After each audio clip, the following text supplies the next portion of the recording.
നമസ്കാരം. Daily news ശുഭദിനത്തിലേക്ക് സ്വാഗതം. വിശ്വാസം അത് മതത്തിൽ മാത്രം ഒതുങ്ങുന്ന കാര്യമാണോ? ഇന്നത്തെ ശുഭദിന ചിന്തയിലേക്ക്.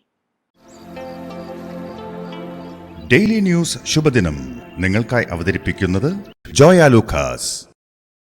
പൊന്നണിഞ്ഞ പ്രഭാതത്തിന്റെ അലകളിൽ നിറയുന്ന പുഞ്ചിരികൾ, അതെ, ഇന്ന് ആഘോഷമാണ്. ജോയ ലൂക്കാസ്, ഓരോ ആഘോഷത്തിന്റെയും ആത്മാവ്. ഒരു ജോലിക്കാരൻ കൃത്രിമം കാണിച്ചതിനാൽ കടയുടമ അയാളെ പുറത്താക്കി. അയാൾ പലതവണ അപേക്ഷിച്ചെങ്കിലും ഉടമ സമ്മതിച്ചില്ല. അവസാനം അയാൾ ചോദിച്ചു, നമ്മൾ രണ്ടുപേരും ഒരേ ദൈവത്തെയാണ് ആരാധിക്കുന്നത്, പിന്നെന്തിനാണ് ഇങ്ങനെ ചെയ്യുന്നത്?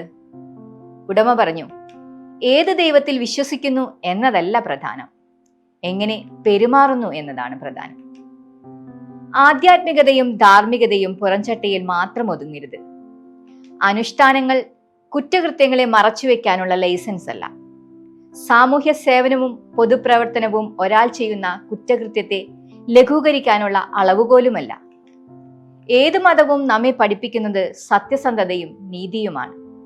അതുകൊണ്ട് വിശ്വാസം ചടങ്ങുകളിൽ മാത്രം ഒതുങ്ങാതെ ജീവിതത്തിലും കണ്ടെത്താൻ സാധിക്കട്ടെ.